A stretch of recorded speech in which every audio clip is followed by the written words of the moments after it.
अगर कोई फंड लगातार अपने कैटेगरी एवरेज रिटर्न से पिछड़ रहा हो तो इसका मतलब है कि वो फंड मैनेजर अपने इंडेक्स से बेहतर स्टॉक का चुनाव नहीं कर पा रहे हैं, जिससे उनका फंड लगातार कमजोर परफॉर्मेंस कर रहा है और लगातार अपने कैटेगरी एवरेज रिटर्न से पिछड़ रहा है। तो ऐसा कौन सा फंड है? चलिए, एक नहीं मैं दो फंड आपको बताऊंगा। ऐसे फंड को आपको दूर से ही नमस्ते करना चाहिए। क्यों? क्योंकि ऐसे फंड में आप लंबे समय तक इन्वेस्टेड रहने के बावजूद भी बड़ा पैसा नहीं बना पाएंगे। क्यों? क्या कारण है? कारण यही है कि ऐसे फंड्स के फंड मैनेजर में उतना दम नहीं है कि वो अपने इंडेक्स से भी बेहतर स्टॉक का चुनाव कर पाए। और अगर कोई फंड मैनेजर अपने इंडेक्स से भी बेहतर स्टॉक का चुनाव नहीं कर पाते हैं तो उनका फंड बेहतर परफॉर्मेंस नहीं कर पाएगा और लगातार वो फंड अपने कैटेगरी एवरेज रिटर्न से पिछड़ते जाएगा। तो चलिए, सबसे पहला जो फंड है वो आईसीआईसीआई स्मॉल कैप फंड है। आप देख सकते हैं ग्राफ में कि आईसीआईसीआई स्मॉल कैप फंड का ग्राफ कितना नीचे देखने को मिल रहा है, जबकि स्मॉल कैप इंडेक्स का ग्राफ आप देख सकते हो कि काफी ऊपर देखने को मिल रहा है। अगर मैं रिटर्न की बात करूं तो 10 साल में आईसीआईसीआई स्मॉल कैप फंड ने 16.60% का रिटर्न दिया है, जबकि कैटेगरी एवरेज रिटर्न आप देखोगे तो 17.16% है। मतलब आईसीआईसीआई स्मॉल कैप फंड ने 10 साल में भी अपने कैटेगरी एवरेज रिटर्न से पिछड़ रहा है। 7 साल की बात करूं तो आप देख सकते हैं आईसीआईसीआई स्मॉल कैप फंड ने यहां पर 23% का रिटर्न दिया है, जबकि 7 साल का कैटेगरी एवरेज रिटर्न आप देखोगे तो यहां पर 23.79% का रिटर्न है। मतलब 7 साल में भी आईसीआईसीआई स्मॉल कैप फंड अपनी कैटेगरी एवरेज रिटर्न से पिछड़ गया है। अगर मैं 5 साल की रिटर्न की बात करूं तो आईसीआईसीआई स्मॉल कैप फंड ने 5 साल में 16.31% का रिटर्न दिया है, जबकि कैटेगरी एवरेज रिटर्न 5 साल का देखोगे तो यहां पर 17.73% का रिटर्न है। इसका मतलब 5 साल में भी आईसीआईसीआई स्मॉल कैप फंड अपने कैटेगरी एवरेज रिटर्न से पिछड़ गया है। अगर मैं 3 साल की रिटर्न की बात करूं तो आईसीआईसीआई स्मॉल कैप फंड ने 13.94% का रिटर्न दिया है, जबकि कैटेगरी एवरेज रिटर्न देखोगे तो 17.76% का रिटर्न है। आप देख सकते हो कि इस फंड से 3 से 4% ज्यादा रिटर्न बनाकर कैटेगरी एवरेज रिटर्न दे रहा है। इसका मतलब क्या है कि 3 साल, 5 साल, 7 साल और 10 साल में भी आईसीआईसीआई स्मॉल कैप फंड अपने कैटेगरी एवरेज रिटर्न से लगातार पिछड़ रहा है। क्यों? क्या कारण है?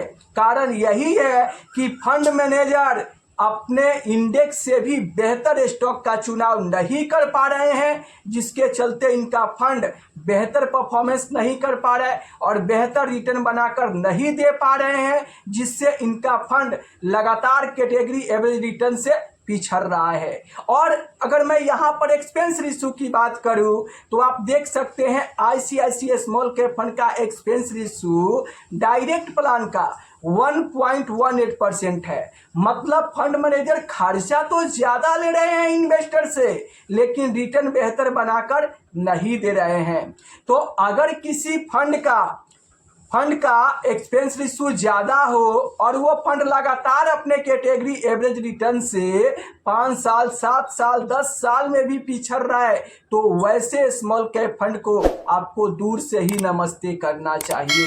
चलिए, दूसरा जो स्मॉल कैप फंड है वो एचडीएफसी स्मॉल कैप फंड है। एचडीएफसी स्मॉल कैप फंड का अगर मैं ग्राफ आपके सामने रखूं तो आप स्क्रीन पर देख सकते हैं। एचडीएफसी स्मॉल कैप फंड का ग्राफ काफी नीचे देखने को मिल रहा है, जबकि स्मॉल कैप इंडेक्स फंड का ग्राफ आप देखोगे तो काफी ऊपर देखने को मिल रहा है। इसका मतलब आप देख सकते हो कि एचडीएफसी स्मॉल कैप फंड अपने इंडेक्स से पिछड़ रहा है। अगर मैं रिटर्न की तुलना करूं तो आप स्क्रीन पर देख सकते हैं 7 साल में HDFC स्मॉल कैप फंड ने 21.72% का रिटर्न दिया है, जबकि कैटेगरी एवरेज रिटर्न देखोगे तो 23.79% का रिटर्न है। मतलब HDFC स्मॉल कैप फंड ने 7 साल में अपने कैटेगरी एवरेज रिटर्न से पिछड़ गया है। 5 साल की रिटर्न की बात करें तो HDFC स्मॉल कैप फंड ने 16.85% का रिटर्न दिया है, जबकि कैटेगरी एवरेज रिटर्न देखोगे तो 17.73% का रिटर्न है। मतलब 5 साल में भी HDFC स्मॉल कैप फंड अपने कैटेगरी एवरेज रिटर्न से पिछड़ गया है। अगर मैं 3 साल की बात करूं तो देख सकते हो HDFC स्मॉल कैप फंड ने 12.86% का रिटर्न दिया है, जबकि कैटेगरी एवरेज रिटर्न आप देखोगे तो 3 साल में 17.76% का रिटर्न है। मतलब लगातार 3 साल, 5 साल और 7 साल में भी HDFC स्मॉल कैप फंड अपने कैटेगरी एवरेज रिटर्न से पिछड़ गया है। 10 साल की रिटर्न की बात करूं तो अपने कैटेगरी एवरेज रिटर्न के आसपास ही रिटर्न बनाकर HDFC स्मॉल कैप फंड दिया है। इसका मतलब क्या है कि HDFC स्मॉल कैप फंड के फंड मैनेजर इंडेक्स से बेहतर स्टॉक का चुनाव नहीं कर पा रहे हैं, जिसके चलते HDFC स्मॉल कैप फंड का रिटर्न बेहतर नहीं मिल रहा है और लगातार ये फंड 3 साल, 5 साल, 7 साल से अपने कैटेगरी एवरेज रिटर्न से पिछड़ रहा है। अगर मैं एक्सपेंस रेशियो की बात करूं तो आप देख सकते हो HDFC स्मॉल कैप फंड का एक्सपेंस रेशियो 0.76% है। अब आप मुझे बताओ कि ऐसे स्मॉल कैप फंड लगातार अपने कैटेगरी एवरेज रिटर्न से पिछड़ रहे हैं और इन्वेस्टर से एक्सपेंस रेशियो भी ज़्यादा चार्ज कर रहे हैं, तो ऐसे स्मॉल कैप फंड के साथ आपको क्या करना चाहिए? क्यों आखिर एक इन्वेस्टर एक एक्टिव स्मॉल कैप फंड में इन्वेस्ट करके और उनको ज़्यादा एक्सपेंस रेशियो देगा, जबकि वो लगातार एक इंडेक्स फंड से भी पिछड़ जा रहे हैं? ऐसे स्मॉल कैप फंड को आपको क्या करना चाहिए? ऐसे स्मॉल कैप फंड से आपको दूर रहना चाहिए। क्यों? क्योंकि ऐसे स्मॉल कैप फंड लंबे समय में भी आपको बड़ा पैसा बनाकर नहीं देंगे। क्यों? क्योंकि फंड मैनेजर जब तक अपने इंडेक्स से बेहतर स्टॉक का चुनाव नहीं कर पाएंगे तब तक वो अपने इंडेक्स से बेहतर रिटर्न नहीं दे पाएंगे, और जब बेहतर रिटर्न अपने कैटेगरी एवरेज रिटर्न को भी बीट नहीं कर पाएंगे तो वैसे स्मॉल कैप फंड को ज़्यादा एक्सपेंस रेशियो देकर इन्वेस्टेड रहने से क्या फ़ायदा कि लंबे समय में बेहतर पैसा ही नहीं बनेगा। तो ऐसे स्मॉल कैप फंड के साथ सेबी को क्या करना चाहिए? इस पे सेबी को भी नज़र डालना चाहिए कि अगर कोई फंड लगातार 5 साल, 7 साल, 10 साल से भी अपने कैटेगरी एवरेज रिटर्न से पिछड़ रहा है तो वैसे फंड मैनेजर को इतना ज़्यादा एक्सपेंस रेशियो लेने का अलाउ नहीं देना चाहिए। अगर कोई फंड लगातार 5 साल तक अपने इंडेक्स को बीट नहीं कर पा रहा है तो उनके लिए सेबी को एक अलग से कैटेगरी बनाना चाहिए कि इसी के आसपास आप एक्सपेंस रेशियो चार्ज कर सकते हैं। क्या ये बात सही है? अगर सही है तो आप लोग कमेंट बॉक्स में ज़रूर लिखिए कि अगर कोई फंड लगातार अपने कैटेगरी एवरेज रिटर्न से पिछड़ कर और वो इन्वेस्टर से ज़्यादा एक्सपेंस रेशियो ले रहे हैं तो इसके मामले में सेबी को क्या करना चाहिए?